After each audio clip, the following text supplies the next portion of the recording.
咁我尋日同阿樂開會咧，就啲嘢就仲更加實在好多。佢有啲說話佢都講到明俾我聽噶啦。其實因為佢都講到明，其實佢話佢今次點都要幫我搞掂啦。因為我搞得掂，佢搞得掂我，佢令到我發達咧，我先至會令到佢更加發達嘅。咁所以佢已經好清楚呢個關係。咁所以佢係盡全力幫我。咁阿樂都掉100落嚟我個廠嗰度咯。咁就係咁咯。咁所以而家未到數，始終都係未到數。我希望近啲1000咁樣咯。2年回報係超過1倍，條數一定係得嘅。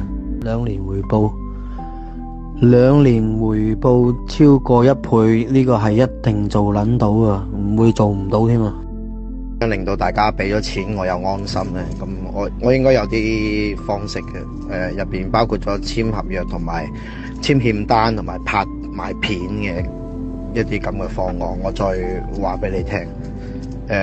一般應該我而家係會簽攞咗你錢啦，當我借你錢2年，每年咧就係10% 息，咁呢個係高於你哋還款嘅。咁應該係咁上下咁嘅嘢。咁我就喺現場咧，應該會拍埋片、拍錢、拍埋你樣、拍埋我樣、拍埋合約，然之後我個口咧就去對鏡頭去講解而家我哋簽緊啲咩嘢，我點解攞你錢，發生咩事咁樣，咁你就會有件咁嘅事咯。